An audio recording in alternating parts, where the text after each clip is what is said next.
Mais l'élément le plus troublant est ailleurs. Cet homme aurait été vu en compagnie d'un chien, un labrador noir, et se ferait appeler Xavier.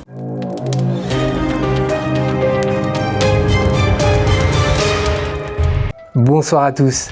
Aujourd'hui, nous allons parler de l'affaire Xavier Dupont de Ligonnès. Depuis que cette affaire est sortie, elle ne m'a jamais vraiment quitté. Pas à cause de l'affaire de Nantes, ça tout le monde en a parlé. Mais à cause de lui, de ce calme et de cette méthode. Ce soir, on va pas refaire ce que tout le monde sait déjà. On va essayer de comprendre où cet homme peut se cacher. L'affaire Xavier Dupont de Ligonnès est devenue en l'espace de 15 ans le plus grand mystère criminel français du XXIe siècle. Mais pour bien comprendre la traque, il faut d'abord accepter de laisser de côté les détails sordides de la tuerie du 55 boulevard Schumann que tout le monde connaît par cœur, pour se focaliser sur un instant précis. Le moment où Xavier bascule du statut de père de famille endetté à celui de fantôme le plus recherché d'Europe. Tout s'arrête officiellement le 15 avril 2011. Ce jour-là, dans le sud de la France, à Roquebrune-sur-Argent, un homme quitte un hôtel Formule 1. Il porte un sac à dos, marche d'un pas tranquille, presque nonchalant, et s'enfonce dans les fourrés du massif de l'Esterel. Les caméras de surveillance captent son image, et puis plus rien. Le néant absolu pendant plus d'une décennie.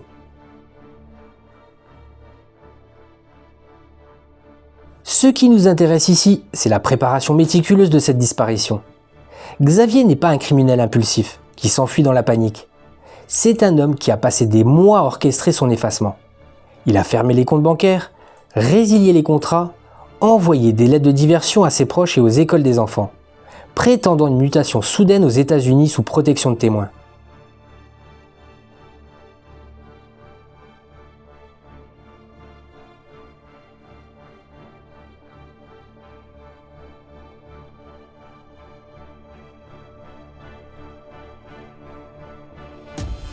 Cette lettre, souvent balayée d'un revers de main par les enquêteurs comme une simple manipulation, est pourtant le point de départ de notre enquête ce soir.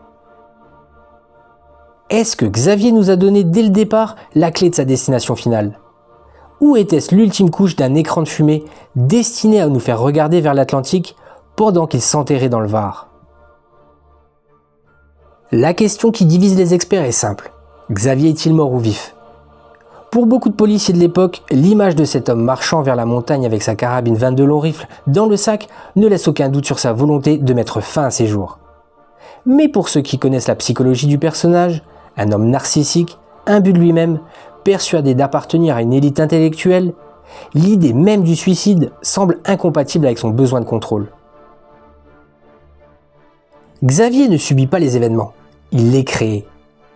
S'il a tué sa famille, selon sa propre logique, c'était pour les sauver d'une déchéance sociale qu'il ne supportait plus.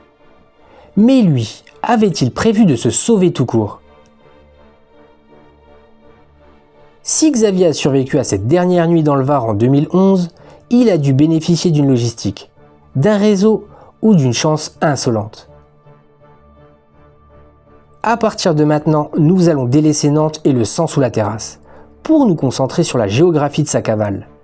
Nous allons parcourir les lieux où son ombre a été signalé, des murs silencieux des monastères au désert poussiéreux du Texas. Car au-delà du monstre, il y a le fugitif. Et c'est ce fugitif que nous allons traquer ce soir. Préparez-vous, car les frontières entre la réalité et la mise en scène sont plus poreuses qu'on ne le pense.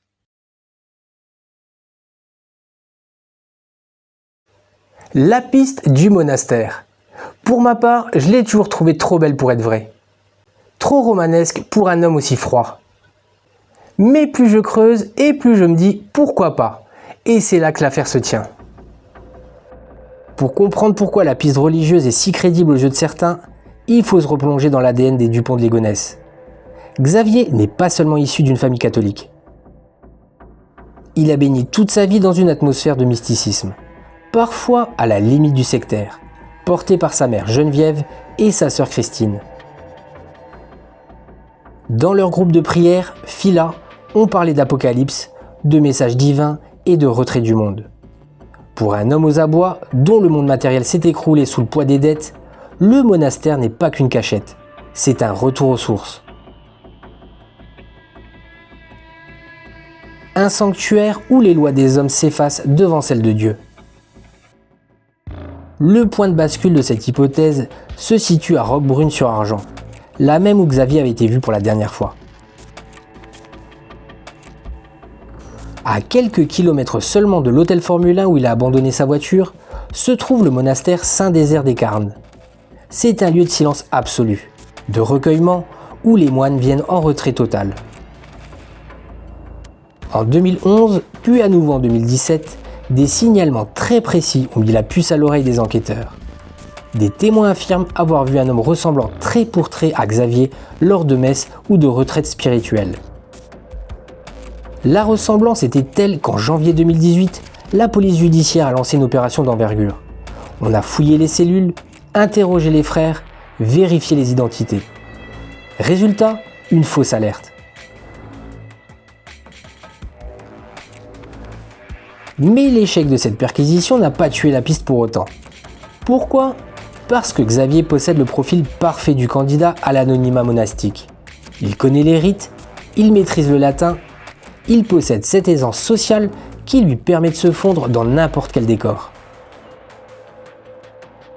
Surtout, les réseaux traditionalistes dont sa famille était proche sont connus pour leur solidarité à toute épreuve et leur méfiance vis-à-vis de l'État. Dans certains couvents isolés, que ce soit en France, en Italie ou en Espagne, l'hospitalité est une règle d'or qui ne s'embarrasse pas de vérifier les papiers d'identité ou les avis de recherche d'Interpol. Pour un abbé convaincu qu'un homme cherche la rédemption, le passé criminel peut passer au second plan, derrière le salut de l'âme. Imaginez Xavier, après avoir traversé le massif de l'Esterel, recueilli par une communauté qui ne regarde pas la télévision et ne lit pas les journaux. Il se laisse pousser la barbe, change sa façon de marcher, adopte le silence des carnes.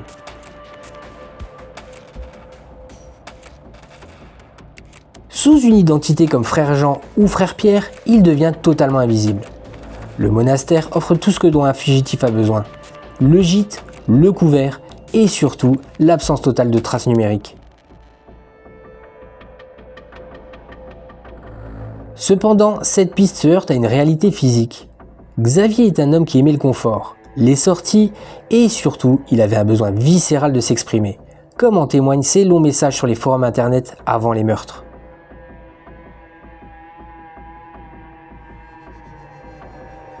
Pourrait-il supporter le silence rigoureux et la discipline d'une vie de prière pendant plus de 15 ans ?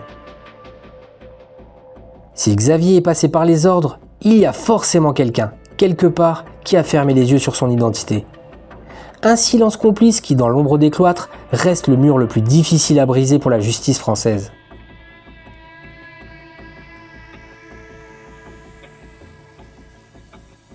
Mais si le monastère était trop étroit pour ses ambitions, il existe une autre thèse, bien plus troublante. Celle où Xavier n'est pas seul dans sa fuite.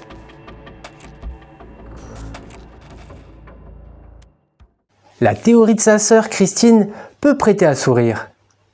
Les services secrets américains, ça fait beaucoup. Mais il y a cette lettre, et la lettre change tout. Pour aborder ce chapitre, il faut mettre de côté tout ce que les médias nous ont martelé depuis 2011, et entrer dans la psychologie de Christine Dupont de Ligonnès. Pour elle, son frère est innocent. Mieux, il est en mission. Cette conviction prend racine dans une lettre de 4 pages que Xavier a envoyée à ses proches, quelques jours avant la découverte des corps. Dans ce courrier, il explique qu'il travaille en réalité pour la DEA, l'agence américaine de lutte contre les stupéfiants, et qu'il doit être exfiltré d'urgence vers les États-Unis sous une nouvelle identité pour sa sécurité et celle de sa famille.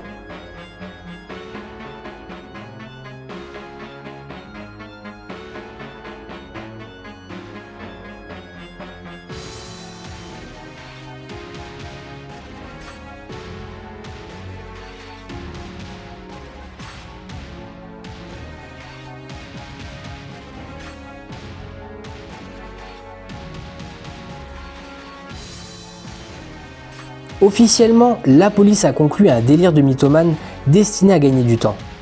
Mais pour Christine, c'est le seul document qui dit la vérité.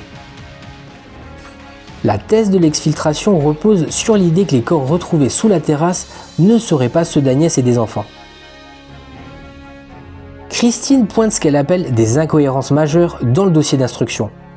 Elle évoque des différences de taille entre les victimes et les membres de la famille, des doutes sur les rapports d'autopsie et surtout le fait que personne, absolument personne parmi les proches, n'a été autorisé à identifier les visages avant la mise en bière et la crémation ultra rapide des corps.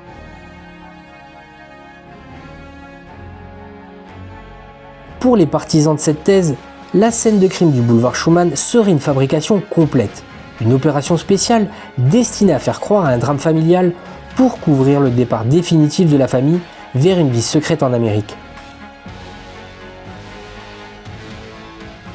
Cette hypothèse, aussi incroyable soit-elle, s'appuie sur le passé de Xavier. Il a toujours eu une fascination pour les services de renseignement et les États-Unis. Il avait tenté de monter des projets de réseau de cartes de fidélité et de publicité outre-Atlantique. Pour Christine, son frère a été recruté par une officine gouvernementale pour ses capacités de pénétration des milieux d'affaires ou ses contacts internationaux. Dans ce scénario, Xavier ne se cache pas par peur de la prison, mais parce qu'il fait l'objet d'un programme de protection de témoins de haut niveau. Il vivrait aujourd'hui quelque part dans une banlieue américaine tranquille, sous un nom anglo-saxon protégé par les autorités fédérales. Mais comment expliquer les preuves ADN? Comment expliquer que les amis d'Agnès et des enfants n'aient jamais reçu le moindre signe de vie? Les critiques de cette thèse soulignent que c'est une construction mentale destinée à supporter l'insupportable, l'idée que son propre frère soit un tueur. Pourtant, cette thèse de la sœur continue de polluer l'enquête. Elle suggère que Xavier n'a jamais été à Roquebrune-sur-Argent pour mourir, mais pour être récupéré. Si l'on suit ce raisonnement, le passage par le Var et l'abandon de sa voiture ne seraient que des leurres pour épuiser la police française sur une fausse piste méditerranéenne pendant que le véritable transfert s'opérait ailleurs.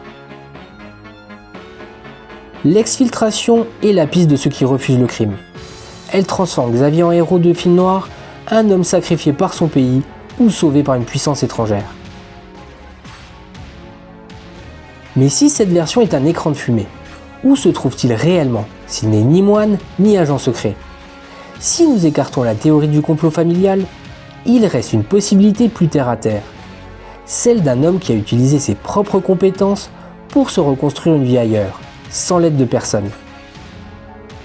Une piste qui nous emmène vers un horizon encore inexploré, loin des sentiers battus de l'enquête officielle.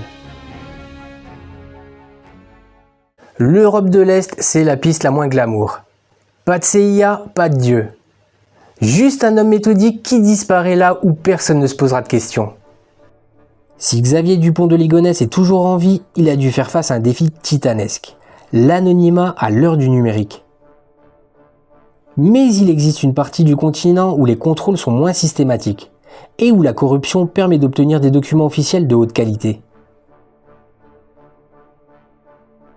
Je parle des pays de l'Est, et plus précisément de la zone des Balkans, ou des pays limitrophes de l'Union européenne. Pourquoi cette piste? Parce que Xavier parlait plusieurs langues, dont un anglais parfait, et possédait cette culture européenne qui lui permettait de se fondre dans n'importe quelle capitale. Un homme de sa cinquantaine, d'allure soignée, passant pour un investisseur immobilier ou un consultant marketing, n'attirerait jamais l'attention dans ces pays en pleine mutation économique. Cette hypothèse repose sur la capacité de Xavier à avoir constitué un trésor de guerre occulte avant sa fuite. On sait qu'il était criblé de dettes, mais on sait aussi qu'il avait vidé certains comptes et qu'il était passé maître dans l'art de jongler avec l'argent qui ne lui appartenait pas. Avec quelques dizaines de milliers d'euros en liquide, il est tout à fait possible dans certaines républiques d'ex-bloc soviétique de se procurer un passeport authentique, mais avec un faux nom, et de s'enregistrer comme résident étranger. Une fois cette barrière franchie, Xavier n'est plus un fugitif français. Il devient un expatrié comme un autre, protégé par une identité administrativement légale dans son nouveau pays. Le choix de l'Europe de l'Est serait stratégique. C'est assez loin pour échapper au regard familier des touristes français qui pullulent en Espagne ou en Italie, mais assez proche pour rester dans un environnement culturellement codé. Xavier, qui détestait la médiocrité et rêvait de grandeur, aurait pu se réinventer un rôle d'homme d'affaires prospère. Dans des villes comme Belgrade ou Varsovie, personne ne connaît le visage du tueur de Nantes. Il aurait pu refaire sa vie, peut-être même travailler dans le secteur des services ou du tourisme, deux domaines qu'il maîtrisait parfaitement. C'est l'hypothèse de la seconde chance, celle d'un homme qui a tué son passé pour mieux renaître ailleurs, sans l'aide d'aucune organisation, simplement par la ruse et l'adaptation. Ce qui rend cette piste troublante, c'est l'absence de signalement sérieux dans ces régions. En France, on le voit partout, dans les stations-service, les supermarchés, les bus. Mais dans l'Est de l'Europe, le silence radio est total. Or, pour un enquêteur, l'absence de signalement peut paradoxalement être l'indice d'une fuite réussie. Contrairement à la Thaïlande, où la police collabore énormément avec Interpol, certains pays des Balkans offrent des zones grises, où un homme seul peut disparaître indéfiniment. Xavier aurait-il trouvé là-bas le calme qu'il cherchait, loin du tumulte médiatique français? Un appartement discret, une routine sans vagues, une vie de bureaucrate anonyme. C'est peut-être la fin la plus banale, et donc la plus terrifiante, pour celui qu'on imagine toujours dans des scénarios spectaculaires. Et plus récemment, en mars 2026, un avis de recherche tombe au Texas. Un Européen d'une soixantaine d'années qui se ferait appeler Xavier. Parce que si vous connaissez l'histoire de Xavier et de l'Amérique, vous comprendrez pourquoi ce pays est si particulier à ses yeux. C'est pas un hasard, c'est presque logique. Pour comprendre l'importance de ce rebondissement, il faut se souvenir que les États-Unis n'ont jamais été une simple destination pour Xavier. C'était son Eldorado. Dans les années 90, il y avait passé des mois à parcourir les routes dans une vieille voiture, vivant de petits boulots, fasciné par l'immensité et la liberté qu'offrait ce pays. Pour lui, l'Amérique était l'endroit où tout était possible, même devenir quelqu'un d'autre. En mars 2026, l'impensable s'est produit. Le bureau du shérif du comté de Brewster, une région désertique du Texas, a publié un appel à témoins concernant un individu aperçu à quelques reprises dans les environs de Big Bend.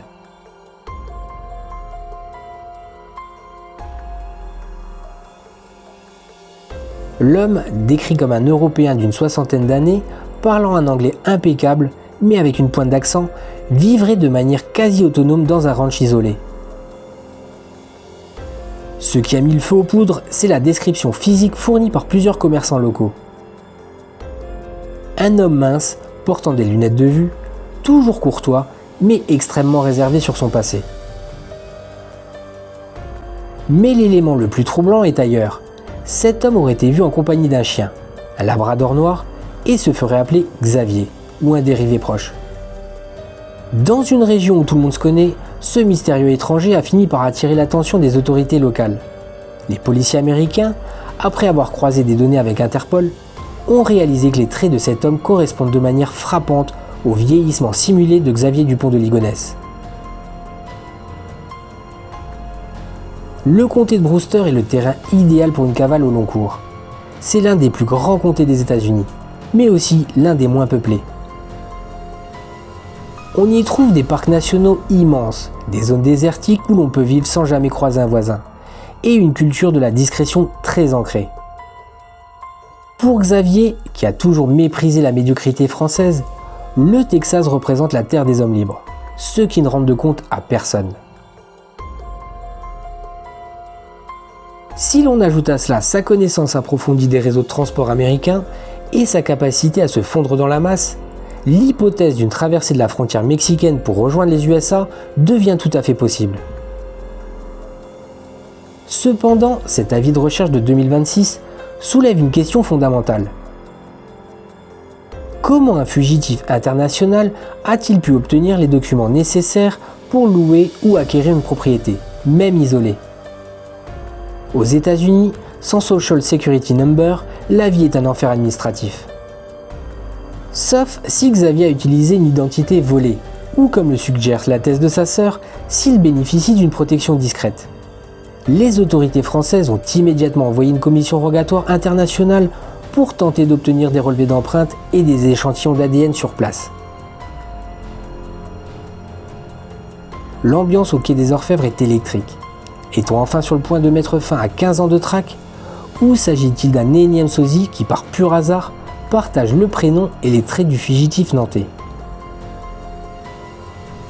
L'attente est insoutenable, car si c'est bien lui, cela signifierait qu'il a réussi le plus grand pari de sa vie. S'échapper, traverser l'océan et vivre son rêve américain sur les cendres de sa famille détruite. Mais au Texas, le soleil tape fort et les secrets finissent toujours par remonter à la surface. Si Xavier est là-bas, il est désormais traqué par les US Marshals et la partie de cache-cache touche peut-être à sa fin. Mais avant de crier victoire, il nous faut envisager l'autre face de la pièce, celle que beaucoup d'enquêteurs considèrent comme la plus réaliste, malgré le manque de preuves physiques. Car derrière le fantasme de la cavale texane se cache peut-être une vérité beaucoup plus froide et définitive. Et si on s'était tous trompés depuis le début? La thèse de sa mort, j'avoue qu'elle me décevrait. Un homme aussi calculateur finir squelette dans une faille du Var, ça paraît trop banal pour lui. Mais parfois, les calculateurs se trompent aussi. Malgré la fascination pour les cavales internationales, la majorité des enquêteurs de la police judiciaire reste ancrée sur une hypothèse beaucoup plus pragmatique. Celle d'un homme qui est allé au bout de son geste. Pour comprendre cette piste, il faut revenir précisément au 15 avril 2011. Xavier est aperçu quittant l'hôtel Formule 1 de Roquebrune-sur-Argent. Il a un sac sur le dos qui pourrait contenir la carabine 22 long rifle utilisée pour les meurtres. Il s'enfonce dans le massif seul. À ce moment-là, Xavier est un homme acculé. Ses dettes sont publiques, sa famille est enterrée et il sait que la police va bientôt découvrir l'horreur. Pour un homme dont l'orgueil était le moteur principal, l'idée de finir ses jours dans une cellule de prison française est tout simplement inenvisageable. Le suicide est dans cette optique l'ultime acte de contrôle. En se donnant la mort dans un endroit totalement inaccessible, Xavier s'assure que personne ne pourra jamais poser de questions. Il transforme sa fin en une énigme éternelle. Le massif de l'Estérel avec ses roches rouges, ses grottes profondes et sa végétation dense est un labyrinthe naturel. Un corps, s'il est placé volontairement dans un puits abandonné, peut rester caché pendant plusieurs campagnes de fouilles massives ont été organisées dans le sauvage et l'érosion font des spéléologues dispersant les restes, des chiens spécialisés dans la recherche de restes humains quasiment impossible ont passé la zone au peigne fin. C'est ce qu'on appelle la disparition parfaite. On a exploré des dizaines de cavités, sondé des gouffres, mais rien n'est jamais ressorti. Pour certains, c'est la preuve qu'il n'est pas là. Pour d'autres, c'est la preuve qu'il a très bien choisi son tombeau. Il faut se rappeler l'affaire d'Alain Lamar, ou d'autres fugitifs célèbres dont on a retrouvé les restes par le plus grand des hasards, des années après. La nature reprend ses droits très vite, et un homme qui veut disparaître physiquement a toutes les chances de réussir s'il connaît le terrain. La psychologie de Xavier joue aussi un rôle dans cette thèse. Avait-il vraiment l'énergie de reconstruire une vie? À 50 ans, après avoir tout détruit, l'épuisement mental après un tel passage à l'acte est immense. Le suicide pourrait être vu non pas comme un acte de désespoir, mais comme la conclusion logique de son plan. En supprimant sa descendance et en se supprimant lui-même, il efface la lignée des Dupont de Ligonnès, dans une sorte de sacrifice final. En ne laissant pas de corps, il prive la société de sa catharsis. Il n'y a pas de procès, pas de condamnation, pas de cadavre à exposer. Il reste le maître du jeu, même dans la mort. Alors, vivant ou mort, pour ma part, je penche plutôt pour la fin silencieuse. Pas au Texas, pas dans un monastère.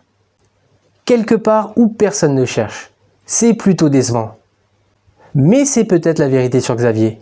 Il nous a volé même la fin qu'il méritait. En refermant ce dossier, une certitude s'impose. L'affaire Dupont de Ligonnès n'est plus seulement un fait divers. c'est une énigme qui appartient désormais à l'imaginaire collectif. Nous avons exploré les pistes les plus folles et les plus documentées. Du silence pesant des monastères où un homme pourrait cacher sa honte sous une bure, à la théorie de l'exfiltration défendue par sa sœur qui refuse de voir son frère en monstre. Nous avons traversé l'océan pour suivre cette trace brûlante de 2026 dans le désert du Texas, ce rêve américain qui semble lui coller à la peau. Et nous sommes revenus à une dure réalité d'un possible suicide solitaire dans les collines du Var. Mais au-delà des lieux, ce qui fascine, c'est l'absence de point final. Xavier a construit sa disparition comme il a construit son crime, avec une précision qui frise l'arrogance. En ne laissant aucune preuve de sa mort, il reste éternellement présent. Mais n'oublions jamais le point de départ, 5 vies fauchées et 2 chiens enterrés sous quelques centimètres de terre et de ciment. Derrière le mystère de la cavale, il y a une réalité humaine d'une violence absolue. Si Xavier est vivant, il vit avec ce poids chaque seconde de son existence. Peut-on vraiment refaire sa vie après avoir supprimé la précédente de manière aussi radicale ? La psychologie nous dit que le narcissisme de l'homme l'en croit capable. Il se voit probablement comme un survivant, un homme qui a pris une décision difficile pour échapper à un système qui allait l'écraser. Mais la justice, elle, n'oublie pas. Les mandats d'arrêt sont éternels et les tests ADN ne mentent jamais. C'est sur ces interrogations que nous nous quittons ce soir. Vivant ou mort, dites-le moi en commentaire. Et si vous avez d'autres théories, n'hésitez pas à les partager avec nous. A très vite pour une autre vidéo, prenez soin de vous.